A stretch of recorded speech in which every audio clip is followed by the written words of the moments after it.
Hello and welcome you all in Study Darbar. Hi, this is Abhishek Tiwari. चल, national income and related aggregate के कुछ important question है। पहला question जो paper में कभी नहीं आएगा, व्हाट इज इकोनॉमी। इकोनॉमी का मतलब क्या होता है? Economy basically is a study of economic system of a country. Basically अगर इसमें देखें, economy is a system by which people get their living. कोई नहीं पूछेगा। Macro economics and micro economics में डिफरेंस आपका आ सकता है, जो नीचे भी होगा भी। तो मैक्रो एंड माइक्रो इकोनॉमिक्स में जो बेसिक डिफरेंस होता है आपको पता है। मैक्रो का ए फॉर एग्रीगेट। जब मैं इकोनॉमी एज अ होल लेके चलता हूं तो वो कहलाती है macro economic. The study of economy as a whole is called macro economic and the study of individual institute, individual unit, उसे कहा जाता है क्या? Micro economics.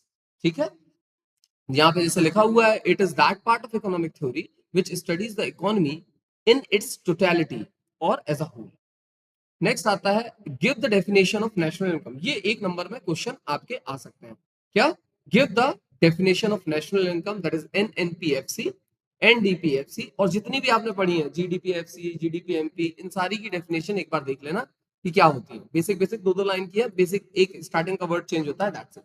ठीक है, एनएनपीएफसी का मतलब तुम लोग को पता होगा, फुल फॉर्म क्या होता है। एन का मतलब होता है नेट, एक और एन का मतलब होता है नेशनल, पी का होता है प्रोडक्ट, एफसी का होता है factor cost.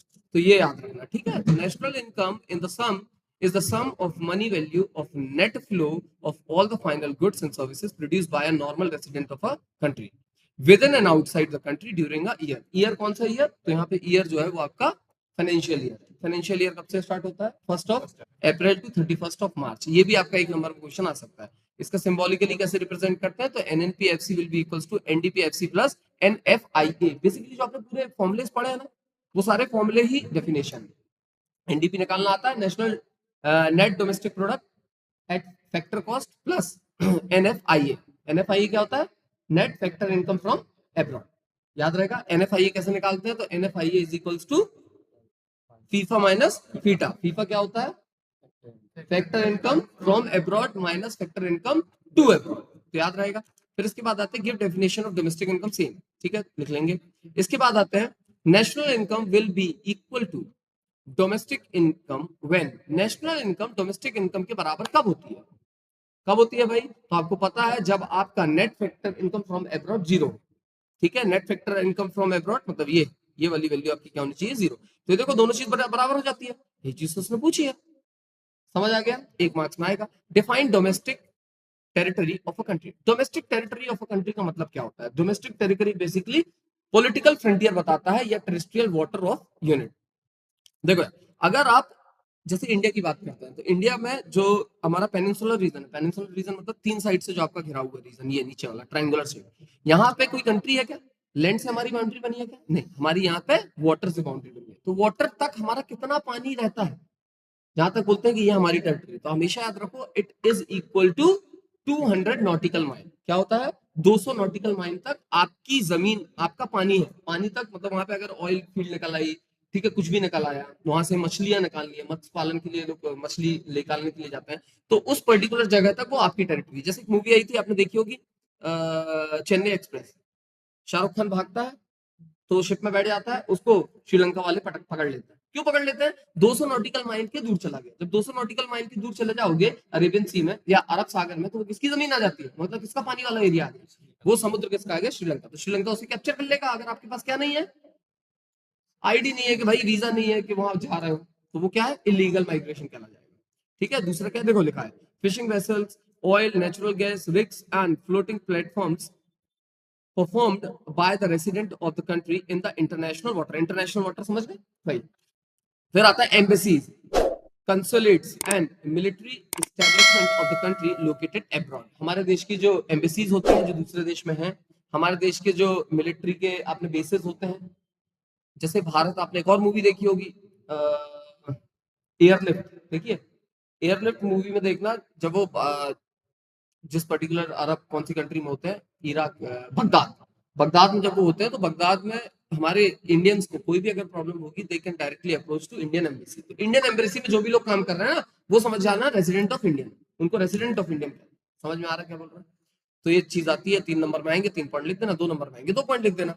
Which of the following are covered under the domestic territory of India? Domestic territory of India में कौन कौन सी चीज आएगी? तो आप क्या बोलोगे? Russian embassy in India, Google office in India, State Bank of India in London, या office of Tata Motors in Australia. देखो यार, ऑस्ट्रेलिया में टाटा मोटर्स है, हमारा रेसिडेंट नहीं कहलाएगा।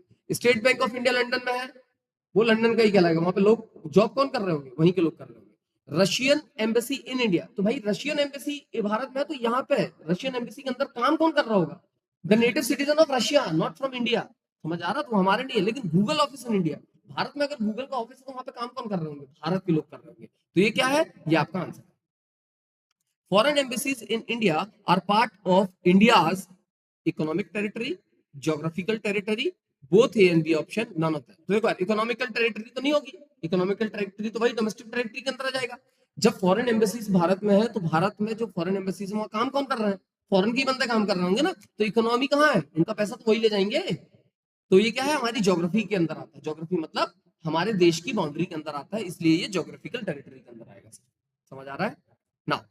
What is normal resident of the country? Normal resident of the country कैसे कहते हैं? तो भैया normal resident is said to be a person who ordinarily resides in a country and whose center of economic interest lies in that country. Normal resident include both citizen and non-citizen. देखो normal citizen, normal resident का मतलब होता है जो इंसान हमारे देश में रह रहा है, चाहे वो हमारे देश का परमानेंट सिटीजन हो या दूसरे देश से आया हुआ कुछ समय के लिए हमारे यहाँ जो इकोनॉमिकली काम कर रहा है, जॉब कर रहा है, उसे हम कहते हैं normal resident of the country. समझ आ रहा है? क्या कहते हैं इसे? Normal resident. जैसे मैं कहाँ गया? ऑस्ट्रेलिया गया, कितने साल के लिए? 1 साल के लिए। तो I will be normal resident of that particular country, I will not be the permanent resident of that country. Permanent resident कब होगा? जब मुझे वहां की सिटीजनशिप मिल जाती है। जैसे अमूमन हमारे देश में सिटीजनशिप कैसे मिलती है? By birth. ठीक है, अगर मैं यहाँ पे पैदा हुआ हूं तो by birth I am the citizen of this country, या उसके बाद कुछ लीगल फॉर्मेलिटीज होती हैं, 10 साल 15 साल अगर रह लिया and many more things are there, उसके बाद हमें सिटीजनशिप मिलती है। जैसे बाहर एक बिजनेस है, भारत से लोग जाते हैं फॉरेन या किसी और देश से अगर किसी दूसरे देश में जाते हैं, तो वहां पे क्या होता है? कई जगह पे शादी अगर कर लो आप वहां की लड़की से या वहां के लड़के से, तो आप वहां के सिटीजन बन सकते हो, सिटीजनशिप मिल जाती है। जैसे एक मूवी एक और आई थी जिसका नाम क्या था? काइट, ऋतिक रोशन की। तो ऋतिक रोशन स्टार्टिंग में ही दिखाते हैं क्या करता है, लोगों को सिटीजनशिप मिलाता है, और उससे क्या होता है? पैसा मिलता है उनको। ठीक है। What is per capita income? Per capita income basically होता है आपके देश की total national income divided by total population of the country. इसे कहते हैं पीपीपीसीआई, पर कैपिटा इनकम। इसे एवरेज इनकम भी बोल सकते हो। ठीक है। What do you mean by capital formation? Capital formation का मतलब क्या होता है? Net addition to the capital stock of an economy during a given period. किसी पर्टिकुलर पीरियड में क्या होता है? Net addition of capital stock आपकी इकोनॉमी में जोड़ दिया जाता है। डबल काउंटिंग का मतलब क्या होता है? डबल काउंटिंग का मतलब कल ही पढ़ा था। डबल काउंटिंग का मतलब क्या होता है? किसी एक चीज को, भाई फॉर एग्जांपल हमने कोई एक चीज प्रोड्यूस की मतलब final good, let's say this cell phone, let's say a biscuit का पैकेट। तो बिस्किट के पैकेट के ऊपर प्राइस टोटल लिखा है, एमआरपी कितने का है? एमआरपी छोड़ो, फैक्टर कॉस्ट उसकी कितनी है आपने बना दिया, फाइनल गुड की प्राइस।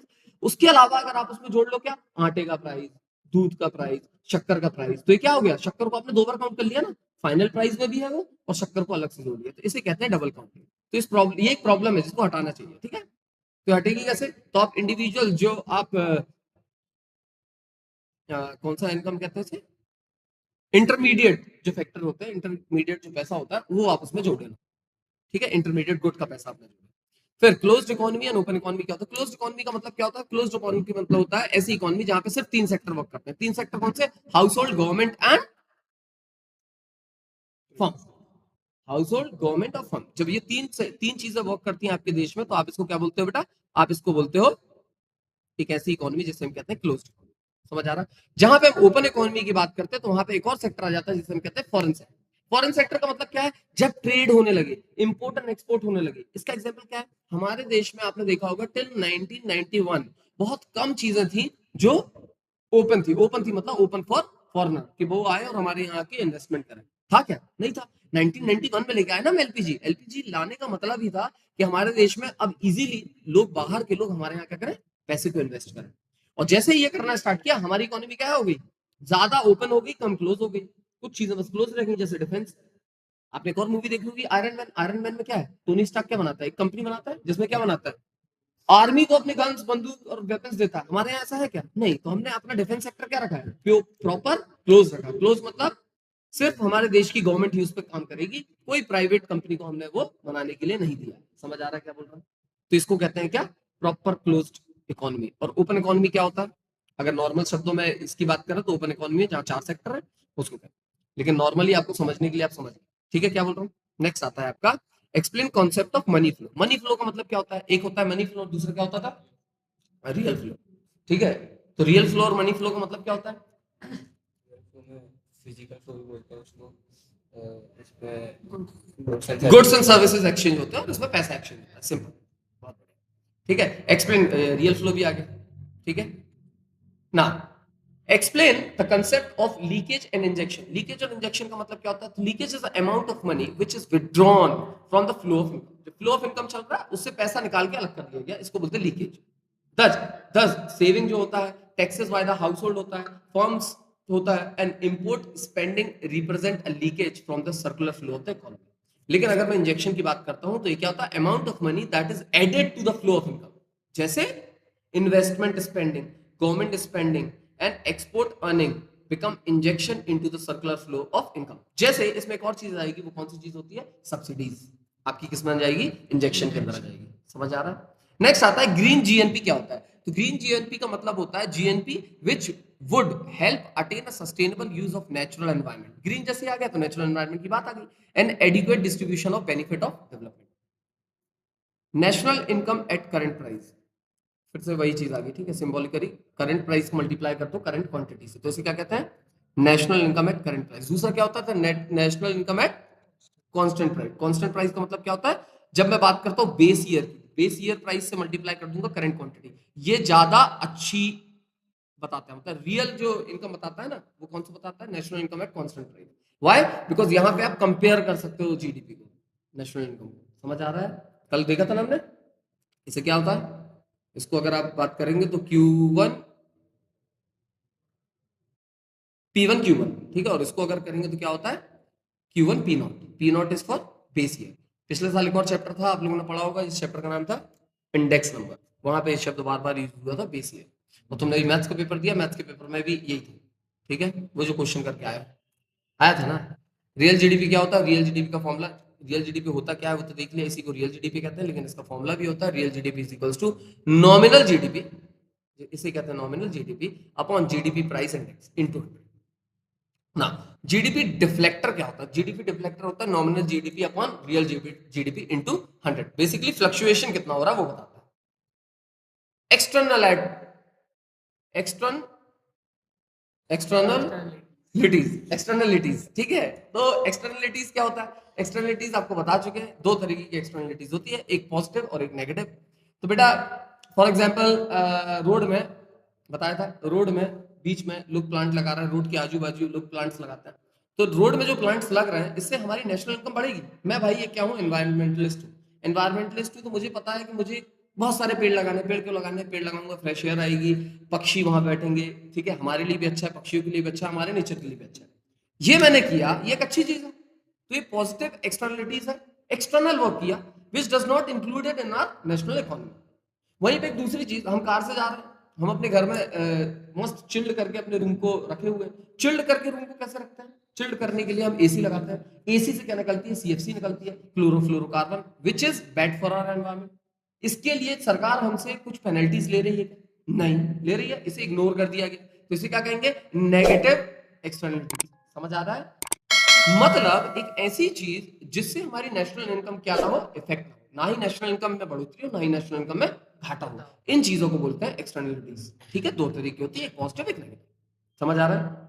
नेक्स्ट, ये इंपॉर्टेंट है, वीवीआईएमपी, स्टॉक और फ्लो में डिफरेंट क्या होता है। तो बच्चा जब अगर मैं आपको सबसे सिंपल लैंग्वेज में बताऊं तो स्टॉक का मतलब होता है किसी पॉइंट ऑफ टाइम में जब हम किसी क्वांटिटी को देखते हैं जो आपके पास रखी है। और जब मैं पीरियड ऑफ टाइम की बात करता हूं, जब टाइम एक क्या आ जाता है? वेरिएबल कंस्टेंट आ जाता है, उसे मैं कहता हूं फ्लो। देखो लिखा हुआ है, stock is a quantity which is measured eight a point of time. अभी एट प्रेजेंट मेरे बैंक में कितना पैसा है, स्टॉक होता है। समझ आ रहा है? या a flow of quantity which is measured over a period of time. National income एक दिन में थोड़ी नापते हैं, national income over a period of 1 year. तो ये क्या कहलाती है? Flow. Example, distance between India to Delhi to Mumbai. Delhi का मुंबई का जो डिस्टेंस है फिक्स है ना, चेंज होगा क्या? ऐसा तो नहीं है आज 500 किलोमीटर कल 600 हो जाए। भाई रुका हुआ है ना, फिक्स्ड है। स्पीड ऑफ कार बदलती रहेगी यार, स्पीड ऑफ स्कूटी बदलती रहेगी, एक्सपेंडिचर ऑफ नेशनल इनकम बदलता रहेगा, प्रॉफिट बदलता रहेगा, लॉसेस बदलते रहेंगे, डेप्रिसिएशन बदलता रहेगा। ये सारी चीज क्या है जो चेंजेबल है, ये सारी चीज क्या है फिक्स है। Stock has no time dimension, यहाँ पे होता है, ये बताया वेरिएबल है। Stock indicates the quantity and weight of the variable at a point of time, और ये क्या बताता है over a period of time, same चीज बताएगा but over a period of time. Difference between factor payment and transfer payment, factor payment और transfer payment क्या होता है? फैक्टर पेमेंट का मतलब फैक्टर इनकम भी होता है, ट्रांसफर पेमेंट का मतलब ट्रांसफर इनकम भी होता है। फैक्टर पेमेंट क्या होती है? तो फैक्टर पेमेंट आपको पता है ये वो चीजें होती है जो कमाने पे आप काम करोगे तो पैसा मिलेगा, work is directly proportional to money, this is factor payment. Rent, wages, interest, profit, सब चीजें क्या है काम करने से मिलता है। भाई ये कोचिंग इंस्टीट्यूट मैंने लिए, कोचिंग इंस्टीट्यूट लेने का क्या है, मैं पैसा दे रहा हूं तो आई एम पेइंग मनी ना, तो this is what a factor payment. लेकिन यहीं पे मैं एक बच्चा कोचिंग के अंदर आया, उसको मैंने एक एग्जाम लिया था, उस एग्जाम में उसने टॉप मार दिया, उसको मैं फ्री ऑफ कॉस्ट पढ़ाऊंगा, तो ये क्या है स्कॉलरशिप ली। स्कॉलरशिप ली होता ही हैज टू पे समथिंग, नहीं, लेकिन कुछ नहीं दे रहा, लेकिन मैं उसको क्या प्रोवाइड कर रहा हूँ, सर्विसेज प्रोवाइड। समझ में आ रहा हूँ? तो वन वे, जब वन वे पेमेंट देना या लेना होता है, मतलब काम के बदले पैसा मिले तो फैक्टर, बिना काम के पैसा मिले तो कहलाता है ट्रांसफर। समझ आ रहा है क्या बोल रहे हैं? It is received in return of rendering productive services, और ये क्या होता है? It is received without providing any goods and services in return. जैसे गिफ्ट, भाई तुम्हारा बर्थडे, मैंने तुमको लिफाफा में पैक किया और 200 रुपए दे दिया, तो ये क्या है? As a gift I have given you, no, ठीक है। पाकिस्तान इसी पे जिंदा है, ठीक है, इस पे कल जो पढ़ा था हमने, पढ़ा था ना, तो इसी पे जिंदा है। रेमिटेंस वही बाहर से आ रहा है ना, गिफ्ट अभी दिया यूनाइटेड स्टेट्स ऑफ अमेरिका ने। तो assertion and reason, this is important, इस टाइप क्वेश्चन हमेशा। असर्शन क्या है भाई? एक और चीज देखो, फैक्टर इनकम हमारे यहाँ की नेशनल इनकम होती है, और फैक्टर इनकम जो होता है नेशनल इनकम में इंक्लूडेड होती है, और नेशनल इनकम में हम इंक्लूड नहीं करते हैं। बायलैटरल पेमेंट मतलब, भाई बायलैटरल का मतलब होता है यहां से दिया तो रिटर्न भी आपको करना पड़ेगा, ठीक है, ठीक है, मतलब ऐसा ट्रांजेक्शन जहां दोनों तरफ से ट्रांजेक्शन, भाई मैंने तुमको पैसे दिए तो तुमसे मैं वापस लूंगा, या मैंने तुमको services the, in return I am taking the money, इसको बोलते हैं बायलैटरल। यूनिलैटरल का मतलब क्या? तुमने कुछ नहीं किया, तुम शुद्ध बैठे हो और हमने तुमको आके पैसे दे दिए। समझ में आ रहा है? जैसे हमारे यहाँ जब बैगर्स जो होते हैं, भाई वो क्या है? तो ये है unilateral payment. Are they doing any work? इसलिए तो हर जगह हमारे इंदौर में क्या कर दिया, इसे बैन कर दिया ना, अगर आप किसी को पैसे देते हुए पकड़े गए तो आपको जेल हो जाएगी, पता है? अपने जबलपुर में भी होने वाला है, लेकिन हुआ नहीं, ठीक है। कई दिल्ली, आप if you go to Dubai, Dubai में इट्स इलीगल, अगर वहां पे कोई भी भिखारी मिल गया रोड पे तो वो तुरंत जेल चला जाएगा। तो चोरी से लोग क्या करते हैं, भीख मांगते, चोरी से भीख मांगना भी एक कला है, सीखो उनसे। असर्शन, असर्शन रीजन का एक क्वेश्चन पढ़ लेते हैं। असर्शन में लिखा factor income is a bilateral income, अब भी पढ़ा यार, ये ठीक है। Factor income is earned for the contribution of production process, यार बिल्कुल सही लिखा है यार, A and R both are correct, and A R is the correct reason for explanation for assertion, ठीक है। हाँ ये वीवीआईएमपी एक स्टॉक और फ्लो बताया। दूसरा इंपॉर्टेंट क्वेश्चन ये है, फाइनल एंड इंटरमीडिएट गुड, अब भी तुमको बताया। फाइनल गुड वो होता है जिसे डायरेक्टली आप कंज्यूम करते हो, लेकिन फाइनल गुड भी दो टाइप के होते हैं, ठीक है, फर्दर डिवाइड होते हैं दो में, एक होता है कंजम्पशन गुड और दूसरा होता है कैपिटल गुड। कंजम्पशन गुड क्या होता है? जो तुम तुरंत खा लेते हो, बिस्किट का पैकेट खोला और पेल गए, ठीक है। और दूसरा होता है क्या? मशीन, सांचा, ऐसा होता है केक बनाने का, आपने बिस्किट्स लिए तोड़ के और आपने किसमें डाल दिया, सांचे में मोल्ड किया और बना दिया, तो वो क्या है? Capital good. मतलब जिससे आप इनकम जनरेट करते हो उसे कैपिटल गुड कहते हैं, और जो आप ठूस लेते हो उसे आप फाइनल गुड कहते हैं। Let's say this laptop, laptop किस में आएगा? लैपटॉप दोनों चीज में आ सकता है, लैपटॉप कैन कम अंदर बोथ द थिंग्स, कैपिटल में आ जाएगा, फाइनल गुड में आ जाएगा। If I am a student, I am learning from it, I am using it, समझ आ रहा है? और अगर मैं किसी दुकान वाले को बोल दूं मैं फॉर्म भरूंगा तो उससे मुझे क्या मिलेंगे? पैसे मिलेंगे ना, तो it can be taken as both the things, ठीक है। इंटरमीडिएट गुड क्या होता है? इंटरमीडिएट गुड वो होता है जिसका यूज करके मैं फाइनल गुड बनाता हूं, एक ऐसी चीज जिसको मैं फर्दर प्रोसेस करके एक नई चीज बनाऊंगा, या इसे मैं डायरेक्ट बेच भी सकता हूं। Intermediate it can B raw material, raw material मेरे पास आया, मैंने बेच दिया किसी को, टमाटर मैंने उगाया, टमाटर तुमको बेच दिया, तुमने क्या बना दिया? पेस्ट बना के बेच दिया। पेस्ट मतलब क्या है? अबे करने वाला नहीं, खाने वाला, या सॉस, सॉस या जैम, व्हाटएवर, समझ आ रहा है? They are meant for final use, ये लिखा हुआ है, ठीक है। Such good always move from one stage of production to another stage of production. Such a product is called final because once it is sold, it passes out of the active economic flow. आ जाएगा finally, ठीक है। लेकिन यहाँ पे such a product is called intermediate good because they are meant either as a raw material or resale in the same year. National income include the value of final good. इसका नहीं लेते। National income not included the value of the intermediate good. अब भी बताया, क्योंकि ये अगर आप कर लेते हो तो यही तो कहलाती है डबल काउंटिंग की प्रॉब्लम, तो आप इसको गिनोगे नहीं, ठीक है। Dash good remains within the production boundary and are not ready for use by their final user. कौन सी चीज होती है? इंटरमीडिएट गुड, अब भी पढ़ा, ठीक है। Final good are used by consumer, producer, both है, दोनों से होता है। क्यों? जो ये करता है इसे कहते हैं कंज्यूमर गुड, जो ये करता है उसे कहते हैं कैपिटल गुड। आगे देखो क्वेश्चन है, machine purchase is always a capital good, defend and refute. Defend मतलब सही है तो कर दो, गलत है तो उसको रिफ्यूट करो, सही है बता दिया क्यों, ये पढ़ लो ना, तुम समझ आ रहा है क्या बोल रहा है। नेक्स्ट आता है final goods are those good which are consumed only by the household. Defend और रिफ्यूट गलत, क्यों? फाइनल गुड दोनों हो सकता है भाई, हाउस होल्ड के अलावा एक प्रोडक्शन प्रोड्यूसर भी तो रख सकता है, फर्म भी तो ले सकती है, वो कौन सा गुड कहलाएगा? फाइनल गुड का कैपिटल गुड।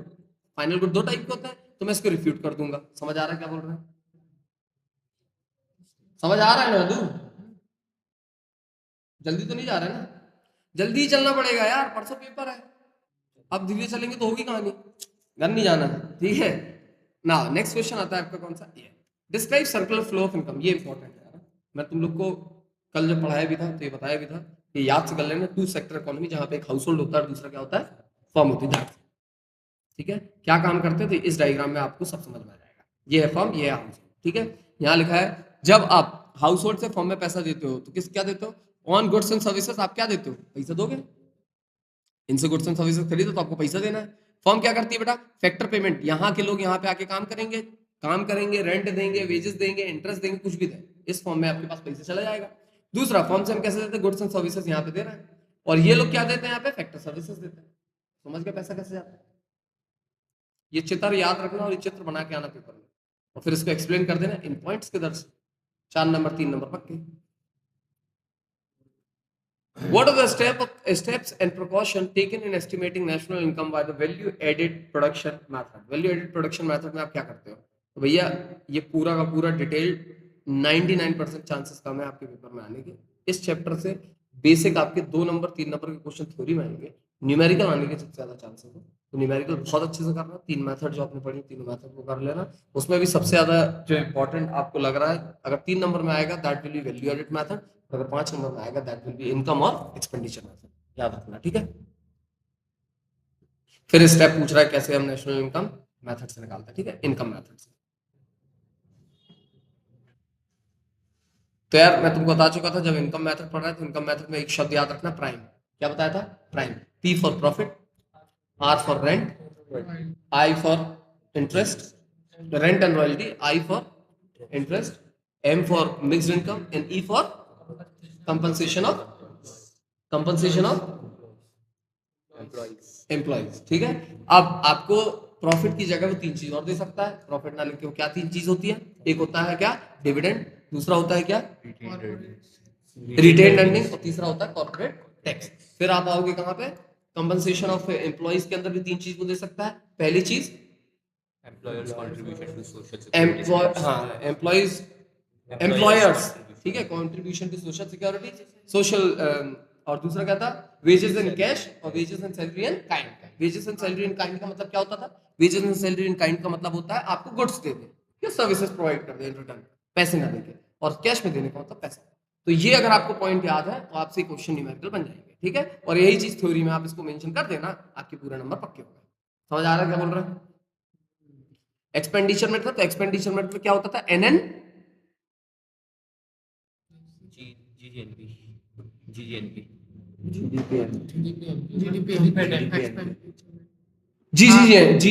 ठीक है, जीजीएनपी। अब जीजीएनपी क्या है? तो जीजीएनपी में सबसे पहले आता है government final consumption expenditure. Second, G का मतलब होता है gross domestic fixed capital formation. तीसरा, एन का मतलब होता है नेट एक्सपोर्ट। नेट एक्सपोर्ट का फॉर्मूला क्या होता है? Export minus import. बहुत बढ़िया। और लास्ट क्या होता है? पी का मतलब क्या है? Private final consumption expenditure. याद रहेगा? नहीं याद रहेगा दादू? नहीं बोलोगे? रखना पड़ेगा, रखना पड़ेगा। रख लेना, ठीक है। ये इस टाइप का क्वेश्चन आने के चांसेस होता है। क्या लिखा है? Management of water polluting oil refinery says that it ensures, it मतलब ऑयल रिफाइनरी इंश्योर करती है welfare through its contribution to GDP. Defend और refute the argument of management with respect to GDP as a welfare measure of the economy. भैया अच्छा है कि नहीं? Water pollution को बोल रहा है, वाटर पॉल्यूटिंग ऑयल रिफाइनरी जो होती है बेसिकली वो क्या इंश्योर करती है? कंट्रीब्यूशन इंश्योर करती है जीडीपी में, ठीक है, वेलफेयर काम है। तो भैया नो, नहीं, नहा, the given statement is not true. The value added by oil refinery to the gross domestic product may also be polluting the nearby sources of water. कर रहे हैं कि नहीं कर रहे हैं? अपने तिलवारा घाट के बाजू में अगर वो बना दिया अपन ऑयल रिफाइनरी, तो basically what they will going to dump? The waste water they will going to dump on the rivers, ठीक है। Such harmful affects the refinery is causing the people and marine life is not penalized for the same. Thus, these negative externalities are not ensuring the welfare of the economy through gross domestic product. Next आता है, how are the following treated while estimating national income? National income जो हम लेते हैं तो उसमें ये सारी चीज को कैसे ट्रीट करता है? सबसे पहले इंटरेस्ट ऑन डिवेंचर। तो डिवेंचर रिप्रेजेंट अ लोन, है ना, by the production unit. So interest paid on debenture is a factor payment. Next आपका आता है dividend received on share. Dividend जो आपको शेयर में मिलता है, तो बेसिकली क्या होता है? Factor income received by the investor. It is included in national income through the income method. फिर आपके पास क्या आता है? डिविडेंड देखा था प्रॉफिट, पी का प्राइम से प्रॉफिट के अंदर क्या आता था? Dividend, corporate tax and retained earning, ठीक है। Money received from a worker working abroad by his family, हाँ, फीटा फीफा वही वाली चीज है। It is a transfer income from the family because his family does not render services in return. It is not included in the national income. तो minus कर देते थे हम। Now, services of owner occupied houses. अब owner occupied houses है, तो basically क्या है? Imputed rent on owners occupied houses will be included in the national income. फिर लिखा है windfall gain. Windfall gain like gains from lottery, wars, इन सब से जो आपको मिलता है will not be included in the national income. Taxes on capital gain, taxes क्या होते हैं कैपिटल गेन में, तो इसको इंक्लूड नहीं करते हैं। A tax payment is a transfer payment because government does not make any promise of providing services in return. करती है क्या? नहीं करती। It is not included in national income.